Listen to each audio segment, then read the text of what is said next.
We're excited because this is the second part of the elements and principles that we had talked about. These are the tools and the rules used by the artist in design. So this is chapter 6 of our lecture video, and we call it the principles of art. We just finished the elements of art where we talked about line, shape, color, texture, value, space. And now we're going to the principles of art. The principles are like the rules. If you look at that circle on the left, the pink circle, those are the elements. And these are the design tools of the artist. But notice on the right side, we have balance, contrast, emphasis, which is sometimes called dominance, and we have proportion, pattern, repetition, alternation, and we have these principles that are what we call the rules of arrangement. So you see in the colorful section, each of those, we have 12 of them. You notice a certain unity, you notice a certain balance, and each principle has its own place. So we call these principles of art often the principles of arrangement, guidelines which apply to most artworks or decorating or composition or any design. You have to have balance. You have to have contrast. You have to have proportion. You have to have unity and harmony. These guidelines help us make the best choices for using line, shape, color, and texture. And we're going to look at each one by one. First principle of art is balance. You have to have balance. Even as I wear a suit, I have a lapel on this side and I have a lapel on this side. We are what we call symmetrical. I'll go into depth on that, but whatever we see on one side, we see on the other. Another principle is proportion. Then we have one called repetition and alternation. It seems like the eye loves to see a repeat of the same color. May not be as much, but just a little bit on one side of the work or the other. They want to see a repeat of a shape or the repeat of a specific line. So we call it repetition and alternation. Best use of repetition and alternation is, of course, a checkerboard. You have a black, white, black, white, black, white square. Then you have a white, black square. And we call it repetition and alternation, which ends up in what we call unity and harmony. It's got to harmonize together into one composition. If we had a car and left off the fender, we had a car and left off a light, it would not be uniform and harmonious. Then there's a rhythm to certain repetitions, which you can feel even as you look at it. And rhythm is something we associate with music, but we have rhythm in art. And then we have contrast. Now, contrast is not just white and black, light and dark, but it can be soft and smooth. It can be shiny and matte. And so we're going to look at contrast and how important it is on many occasions in art, decorating. And then we have one we call dominance or emphasis. When you decide to wear a specific dress, it may be your emphasis that day is red. That dominates everything. A black suit, a blue suit, in the case of a man. So therefore, that one emphasis. So we have even in the White House, we have the blue room and the green room. The emphasis of one color, one line, one shape is there. And so what we like to do in art is have what is called a center of interest. And then everything is subject to that center of interest. In interior design, might be a fireplace. In the painting, it might be a specific shape. Then last we have unity again and variety, a sense of oneness, that everything kind of ties together and is made up into a coherent whole. So the principle of balance. Let's look at the definition of balance. Balance, and if you look at your textbook, it says very clearly, is visual weight. In other words, if a dark color is on one side and a light color is on another, then the right side, darker color, feels heavier. So we have what is called, we really have three types of balance. We have symmetrical balance, and that's when we call it formal. Whatever you see on one side, you see on the other. Many people decorate that way. In other words, if they have a sofa and they have a specific lamp on the right side, they have to have the same thing on the left. If they put a pillow in the sofa on the right, they have to put pillow on the sofa on the left. So that if you were to divide it in half, it would be equal. Another way of putting it is when we were in elementary school, you remember we used to take a piece of construction paper and we used to fold it. And then we would take scissors and cut against the fold so that when we opened it up, we had a big design. And of course, that's what we call symmetrical balance. It forms in two halves of a composition on either side and of an imagery, vertical dividing line corresponding to one size, one shape. You come down the center and divide it in half. So whatever is on one side, we have on the other side. And we have two equal portions. So the human body is that way. If we were to cut ourselves in half, we are very symmetrical. Now then, we have another one, which we'll go into depth, but these flowers here, we have balance.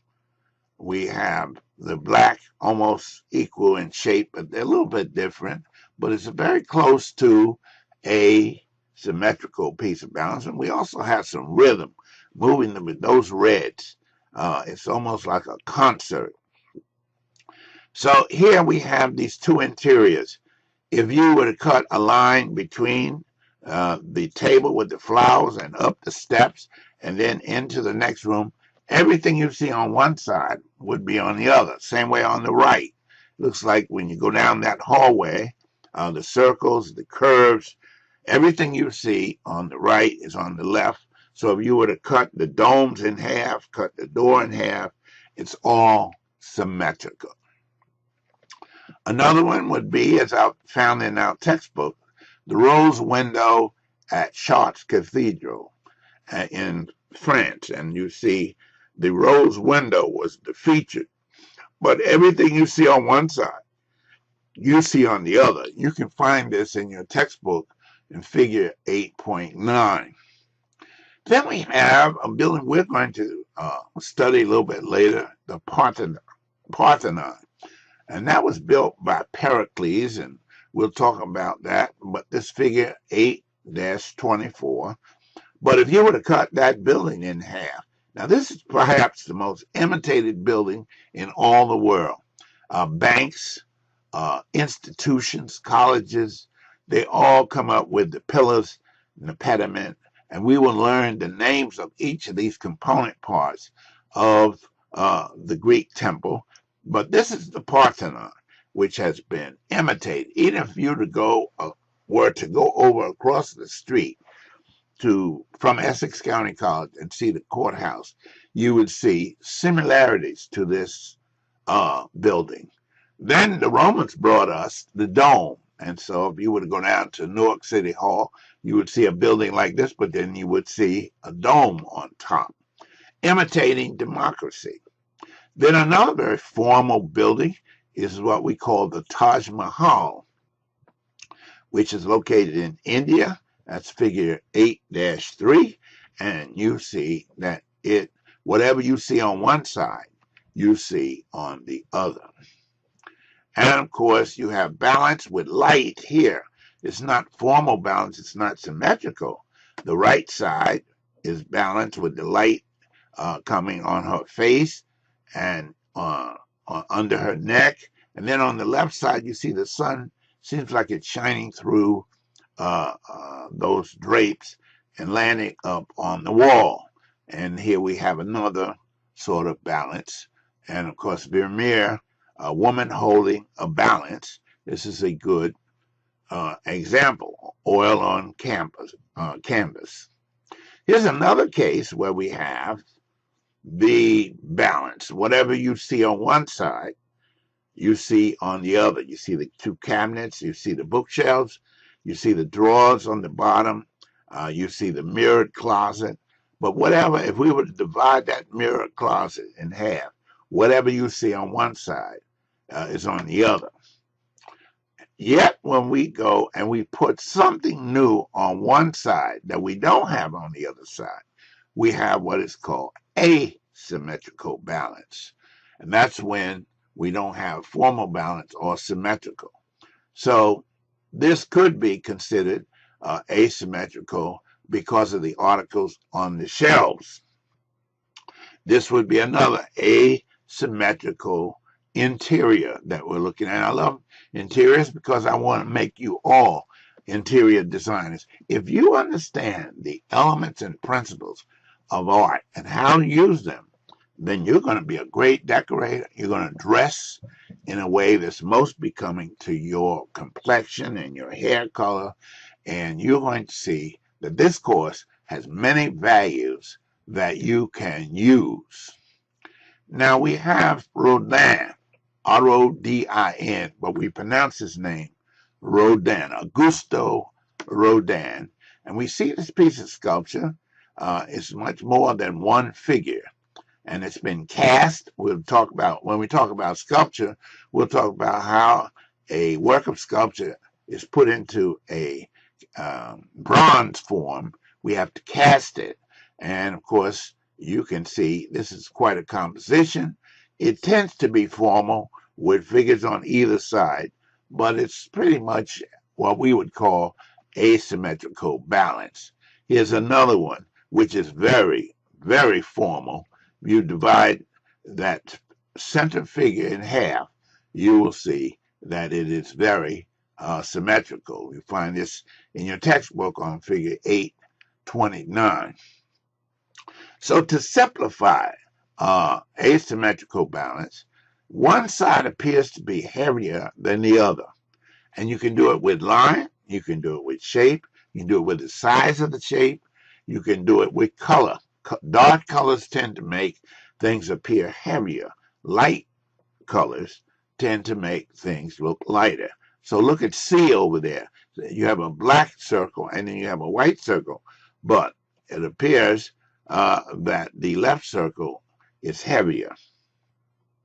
So Oldenburg's piece here, where it's done for outside, stainless steel and aluminum painted, it's like a spoon, figure 820. And this is, look how it blends in with the landscape. This is a very famous drawing that's very formal, very symmetrical, by Leonardo da Vinci, a study of human proportion. This was done in 1492. Look at figure 8-1. So asymmetrical balance is a case where you have lines, shapes, colors, or unequal balance. In other words, you have a red, but you have a larger red. That would be the two sides that do not match. We call that asymmetrical. Look at these two works here. Look how the right side of the flowers on the left appear to be heavier, and yet one might argue that the left side, because it's darker, is heavier. Look at how the icicles dominate, but you can't divide them. In some cases, the ice is broken up, and in other cases, it's still frozen. So we would call this asymmetrical. The third type of balance that we have is called radial balance. Radial balance, quite simply, is that everything is equal. It's been proven that if you put a clock in a room with that radial circular shape, you have a tendency to look at that faster than you would a square frame. So therefore, the radial balance is really a circular balance. Harmony, visual unity, oneness occurs through the interrelationships of all the parts of an artwork so that they fit together in a recognizable order. This is very important for you to note, and I trust that you're keeping good notes with your handouts. But this is a oneness we're looking for. It needs to unify. When I went to college many years ago, the young ladies used to wear a hat, and then they would have a bag, and they would have gloves, and they would have a suit, and they would have shoes, all in the same color, family, if not the same color. So they had a oneness or a unity. So dressing harmoniously, decorating harmoniously, and of course, painting and drawing harmoniously is very important. The composition has to be related to a unified whole, repeating and echoing certain shapes, certain colors, masses, and certain lines.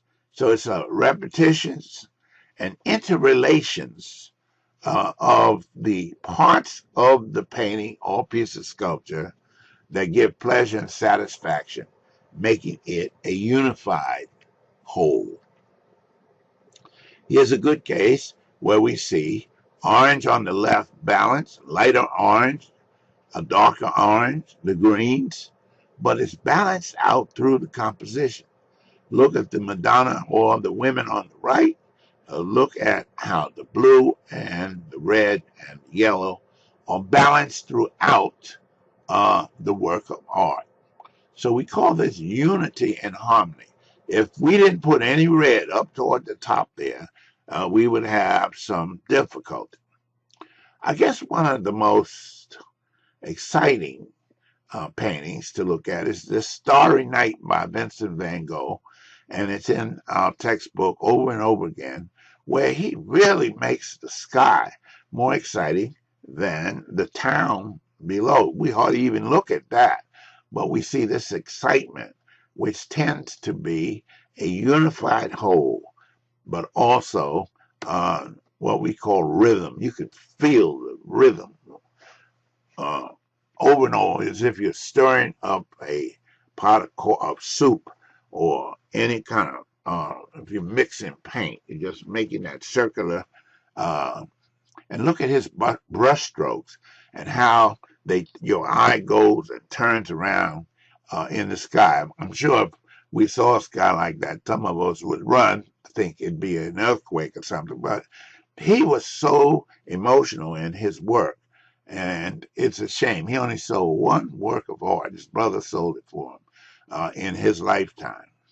Here's another example of rhythm. Now, rhythm is visual cadence. In other words, you can almost look and like a drum. Some lines are longer, some are shorter. Some lines, and when you repeat it, it creates a beat, what we call a visual beat, visual cadence.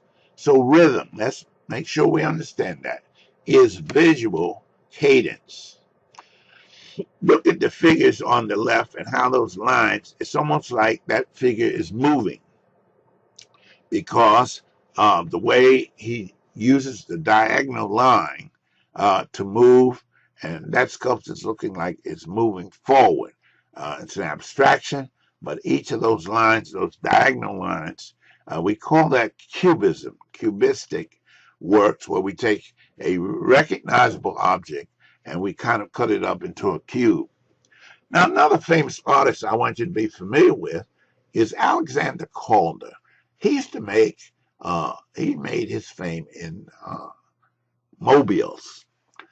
Mobiles have been seen on the back of a baby's or an infant's crib, and they say as it moves around, it stimulates the child's intelligence. It really raises it, sharpens it. And of course, the mobile is a great piece of sculpture because every time you see it from one angle or another angle, you see a different piece of sculpture as you move around 360 degrees. But then what Alexander Calder does is he makes it move. So some he will have a motor. And so you're looking at the motion of a mobile, and that mobile means motion. And you're seeing it. And this, of course, is at the Guggenheim Museum in New York. A famous African-American artist is Jacob Lawrence. Now, gouache is sort of like a watercolor. The commercial artists used to use gouache, but now most of them use acrylic. Jacob Lawrence was a famous African-American artist, as I said, and he passed away not too long ago. Look at figure 827 in the chapter 6, and you will see that it's about the barbershop. And I know of another painting about the barbershop. And if you don't understand the culture behind it, what I call the content, the interpretation of what you see. And in the African-American barbershop, that was a center for dreaming, for imagination, for, I used to hear them when I went to the barbershop. Oh, man, if I could just hit this number, this is what I would do. It was an imagination center. So when he did the barbershop, a lot of people might not think it's too beautiful or scenic, but it had a lot of meaning to African-American people, just like the beauty salon has to the women. Now in Las Vegas, look at this very elated, large plaza hotel. But if you were to cut it, it looks like from the top down, we would have a symmetrical kind of balance. Now, proportion and scale deals with the same shape or same colors or same lines and textures differing in sizes, so they become smaller. I don't know if you've ever seen it before, but when people who are entertained, they have tables, and then one table stacks on top of the other. Same shape, but one gets larger and larger and larger. And when you people come to socialize, they want to place their coffee or what have you down.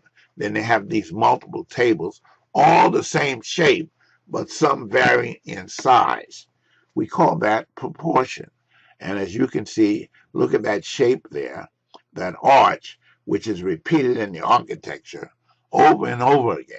We call that proportion and scale. Scale refers to keeping the same motif. Remember, a motif is a single design. A pattern is the repeat of that single motif or design. But then you reduce it and enlarge it. That's what we call proportion and scale. So I want you to go back and read the chapter. This is the Acropolis, and we're going to study when we look at Greek architecture. We have the Propylaea, and we have the same Parthenon I was talking about. And of course, the Parthenon is the best example of proportion and scale.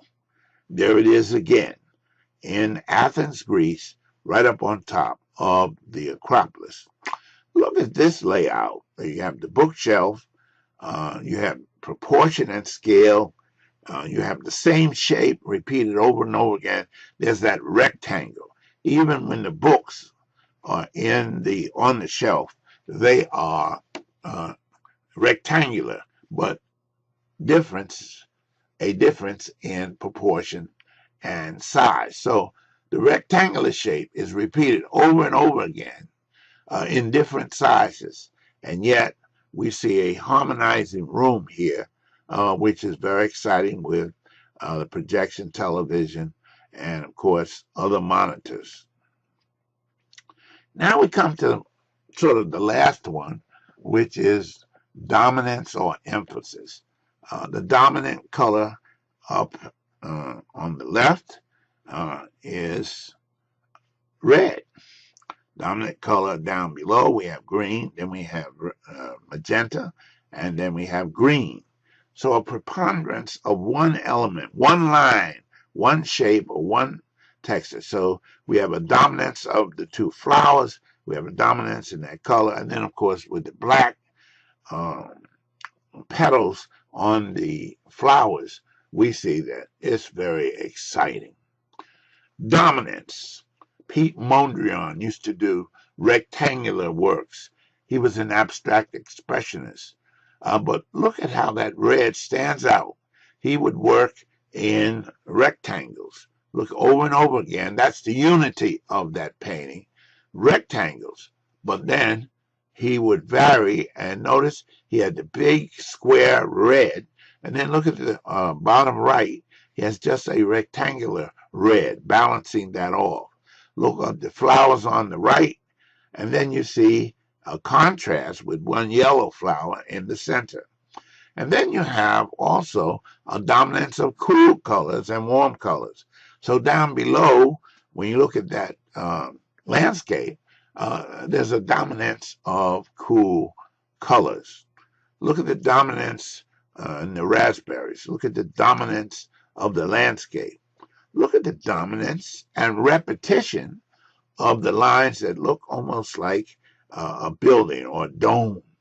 And look how each line, even though it's diagonal, comes to a point. Then we have the dominance of a color. Look at the bathroom on the right, which tends to be an orange color, but look at the foyer of this large home. We come in golds and yellows, and we get a sense that it's unified by these oranges. There are many oranges, and there are values of orange. In other words, we have light orange, dark orange, even the chairs or the wood might be considered orange.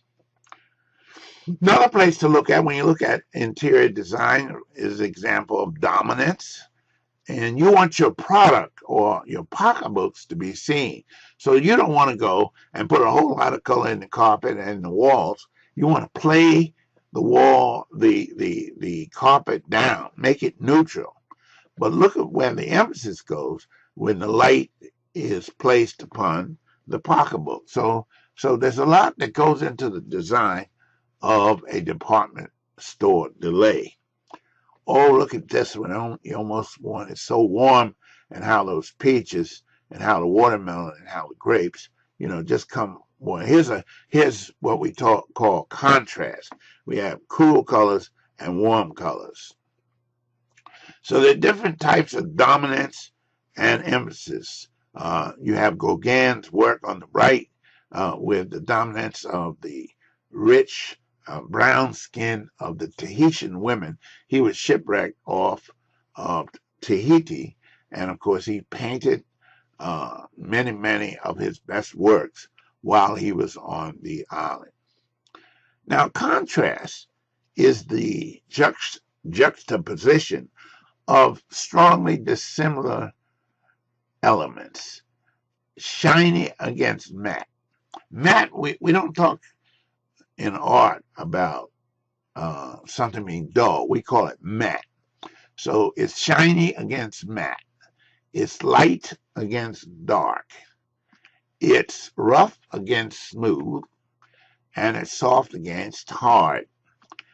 These are the kinds of things that we can look at when we're looking at contrast.